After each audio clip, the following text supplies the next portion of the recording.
This is Shout Podcast, the official health and wellbeing podcast from the Firefighters Charity. Hello, welcome to episode 7 of season 2 of the Shout Podcast. Well into this season where we're focusing on health and wellbeing, taking a look at specific topics or issues and speaking to beneficiaries and experts. This episode is all about carers. We'll be speaking to the charity's Welfare Services lead, Carrie Pearce, around what caring for someone actually means and what the burdens of caring can be. Rebecca Pocklington speaks to beneficiary Maureen Allen about how she's been caring for husband Clive, who's a retired firefighter, following a stroke. And we also talk to the charity's welfare caseworker Sharon Dobson and clinical assistant Lucy Milton and nurse Janet Brown in a roundtable discussion about the many types of carers there can be and the different circumstances people may find themselves in. And as always, we'll round off this episode with information on how the charity may be able to help you. You're listening to Shout Podcast from the Firefighters Charity. So first up, let's hear from Carrie Pearce about what it means to care for someone. A carer is defined possibly as someone that offers help and support to another person who perhaps isn't able to manage every aspect of their daily living themselves. So perhaps someone that is dependent because of ill health, or perhaps a friend that's going through a tough time. It could be that somebody does volunteer caring in their community. I think it's all about providing another person with love, security. It's about building strong relationships and making a positive difference to another person's life. When you talked about the definition of a carer, it's such a wide area, really, isn't it? I guess there are people who are full-time carers who do this day in and day out. And then there are others that perhaps just care for a week or so, just look after people, but can still come under that umbrella, yeah? Absolutely. As you say there, we have lots of carers who have that 24-hour caring responsibility. Others that maybe just provide support in other ways. So it might be things like help with doing shopping or cleaning or managing money and budgeting, that type of thing. So it doesn't have to be 24 hours. It can be, as little or as often as people need. There's no kind of, real defined job description for a carer. It is literally all based on that individual's needs. Is there a burden that's involved with caring as well? I think so. I certainly can speak from personal experience. I know that 24-hour caring for someone can be extremely rewarding, getting to know that individual, their likes and dislikes, their story, their history, but that also comes with its difficulties and its problems because that role is 24-hour role. I think lots of carers that do this lose their own identity. Perhaps they're grieving for a partner, who's perhaps somebody that has dementia or, a longer term health illness where perhaps the relationship has changed because of an ill health situation. I think lots of carers lose their identity, their own feelings and things that they need perhaps go out the window. There's a large lack of support out there for these types of carers. It's 24 hours and very, very demanding and challenging. We can all spend time thinking about the people that are being cared for and appreciate that they're having a tough time and that it can be difficult for them. But I think the message here is we need to think about the person caring for them as well. So what can be done to help the carers? I think it's very important that carers seek the support that they need, that they link up with family, friends, statutory provision, make sure that they are having their own needs met as well, having regular breaks. Caring for somebody is extremely difficult, particularly if it's, a long-term caring relationship. Having that time to yourself, perhaps to meet friends, to not lose your own social connections, not to become isolated is really, really important. You're listening to Shout Podcast from the Firefighters Charity. Maureen has been supporting her husband Clive at home for 2 years after he suffered a stroke. Clive had retired from West Yorkshire Fire and Rescue Service in 2013, and the couple had enjoyed a very active lifestyle until then. They have both been supported by the charity, both digitally and in centres, ever since. It was May 2019. Clive wasn't very well. He was just a little bit off it on the Saturday, and then on the Sunday he had it was very obvious, a stroke, like all the signs that you see on the television, what people tell you about. When we got to the hospital, they said he'd actually had 2 strokes, but he'd been very lucky, and it hadn't done any damage, so they wanted him to stay in the hospital just to check his medication, and then unfortunately he had another stroke in the hospital, and that took all his left side. You were by his side throughout this. It must have been quite a shock for you, was it? How were you feeling in those sort of first few weeks? It was a shock because he was so fit. He was like the last person I thought would ever happen to, and I think you're just a bit shell-shocked, really. And yeah, it's just, I can't describe it. It's terrible. Did the doctors give you an idea of his recovery and how much movement he could potentially regain at that point? No, I kept asking them, but all they said was everybody was different, so I don't think they wanted to build your hopes up. But I mean, they started working with him straight away, and that was pretty positive. They could see flickers in his muscles, in his legs, but yeah, it was really tough. After the 10 weeks in hospital then, you brought Clive home. What kind of support did you have when you first got home, or did you kind of have to step into full-time care straight away?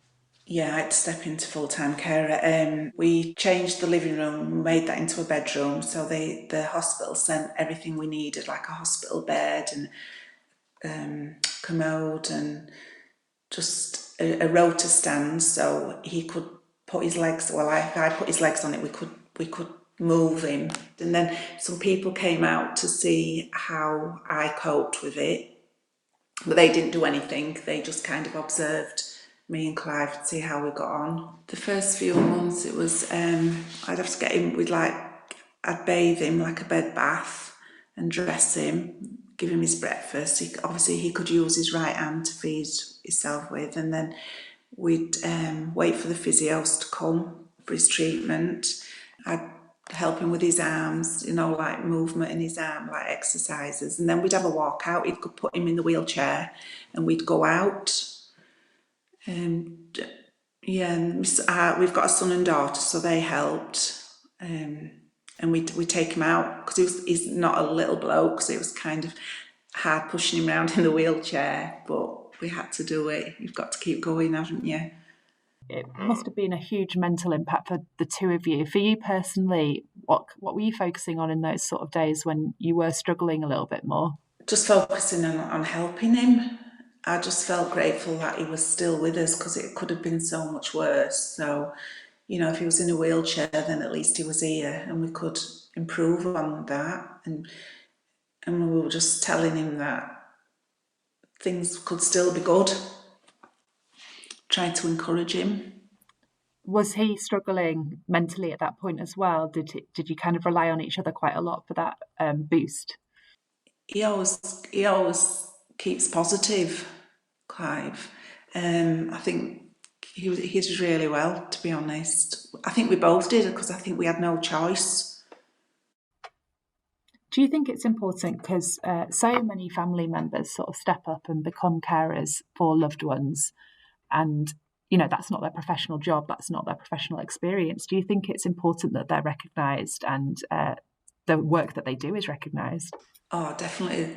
Anybody who's looking after somebody, them carers should be recognised. And I think that's probably the problem, that they're not either. Everything's focused on the patient, which is good, but I do think carers get forgotten about. Even now, are you still largely caring for Clive day to day? Is that going to be an ongoing process for a while? I think I have to support him for quite a while. I said this to Kath, I didn't really think that I don't look at myself as a carer, that I'm his wife, and that's what I would do for him.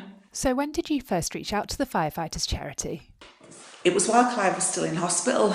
All of the lads from his shift came down, and we'd spoke about it previously.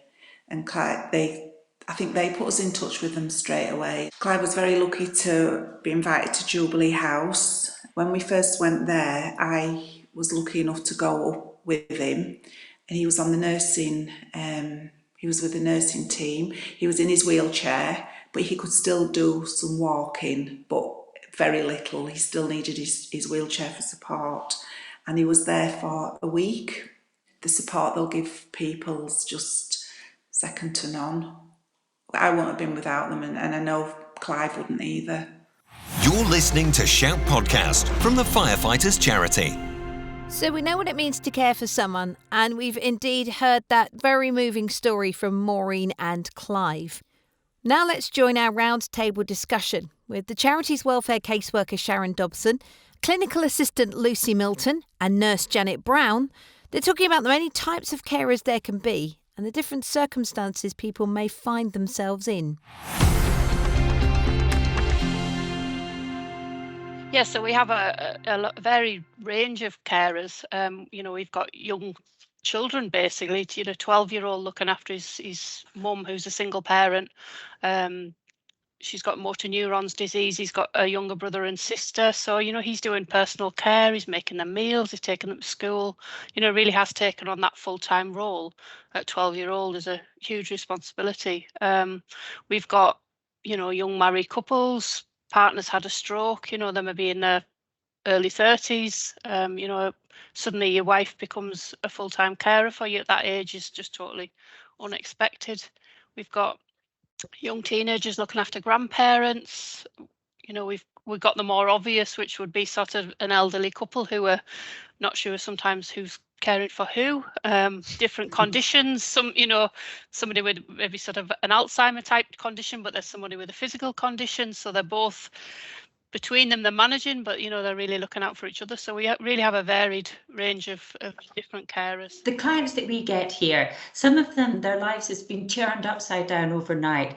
Families haven't anticipated what's going to happen and what indeed their future is going to hold. Somebody kind of got up in the morning, heading off to work, had a stroke, and then their capacity to look after their family, manage the finances, do the cooking has all suddenly changed overnight. And that's when the family has to come in and help and perhaps assume roles that they never thought that they were going to have to assume. I also, like Janet was saying, that we have time. So we had a beneficiary who came to us who had a stroke, and all he wanted to do was to be able to put his socks on so his wife didn't have to do any of that anymore. And because we had the time, I could sit for an hour with him, try to figure out different ways to make it easier for him to do that, so that he was more independent when he went back home again. So when they come here and hand over the care to us, then even if it's just for 1 week every year, they can be like husband and wife again and not carers to each other. And that's really nice. They can socialise, and a lot of them can't get out normally, so the fact they can go down the bar and just enjoy the cell chatting to other people is really nice as well. From our point of view, the welfare side, we can come in and offer advice on getting outside professional help in, speaking to social services, liaising with that kind of outside agencies, so they've got the care that they need, but also equipment they may need in the house if they are sole carers. The elderly wife says caring for husband, she might need hoists, lifts, stair lifts, that kind of thing. That's where the welfare team would come in and try and facilitate what we can, basically. Just looking at the wider picture, a lot of people who we have ongoing telephone support for, whose relative could have passed away a year, 18 months ago, but we're still there to support them long after the event, because often it's so life-changing for them. They've spent 3-4 years 24/7 caring for somebody, and then all of a sudden that part of their life's gone. It's not just the loss of the person, it's the whole change of circumstances can be massive for somebody. We are very privileged to have this job, and we enjoy it very much. And it really opens our eyes to the fact that whilst we do our work, we do our shift, we very much enjoy looking after our clients. But for us, at the end of the day, we can go home. Whereas for a carer, their job just goes on and on and on.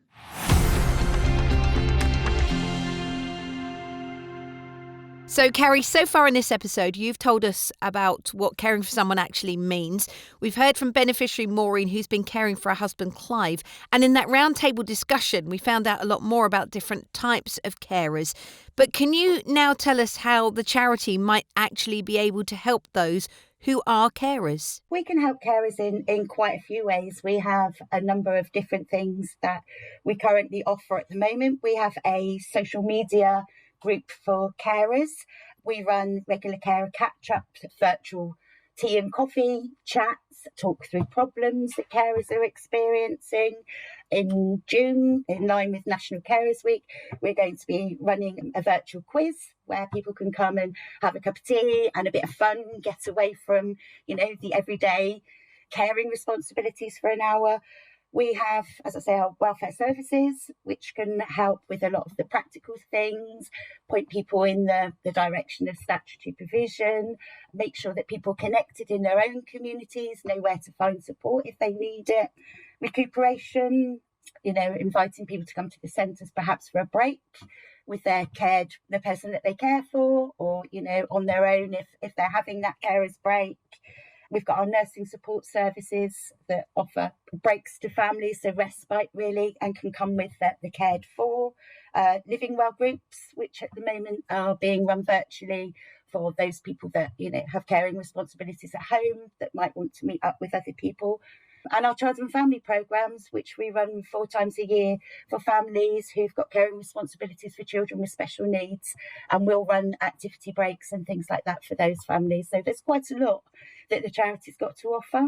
The things that you're talking about are quite incredible, and I can only imagine that sometimes carers might just think, well, this is just what I do. I have to do it, and I just get on with it. There isn't anything there for me. But actually, the truth is, there is so much support available, and the trick is, like anyone, just reach out and ask for some help, perhaps. Absolutely. I think lots of people that are in caring situations don't really see themselves as carers.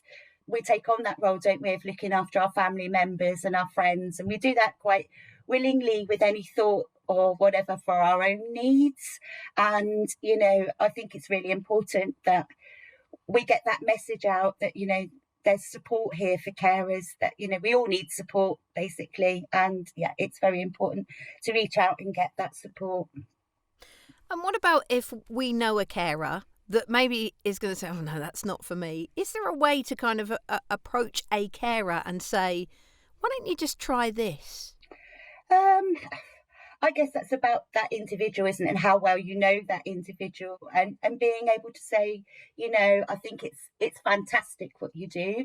You're doing a really, really valuable thing. But have you thought, what about you? What do you need? And just, simple things like maybe somebody sitting with someone for a couple of hours so a carer can go out and, do some shopping, go to the hairdressers, go dig their allotment, whatever it is that they like to do for themselves. It's about just having someone that, as I say, maybe can sit with that person, someone to talk to when times are a bit tough. I think that's basically the kinds of conversations that people, friends and relatives can have with carers. Yeah, we can care for the carers, can't we? Absolutely, absolutely. As we were saying a moment ago, so many of them don't identify as having those caring responsibilities, will not recognise that perhaps they need that support too. Carrie, you've given us some absolutely wonderful advice. Where can we go to find out more? Obviously, come to us at the charity, and you can reach us through our support line.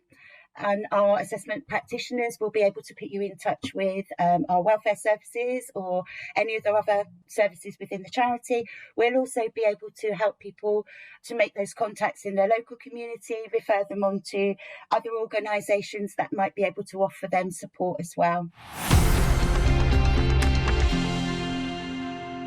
So, as always, if you'd like to find out more about the topics we've discussed today, then you can head to the Firefighters Charity website, firefighterscharity.org.uk/shout podcast, where we've got links to articles and lots more information.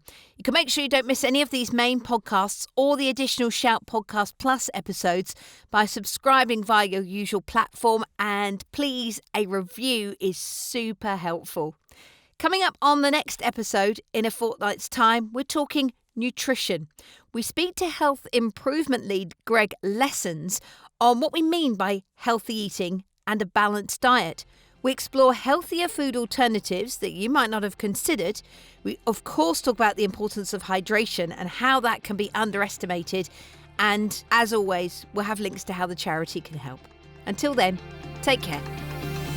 Shout Podcast. Please subscribe and review us wherever you get your podcasts, and check out firefighterscharity.org.uk to find out how the Firefighters Charity could support you.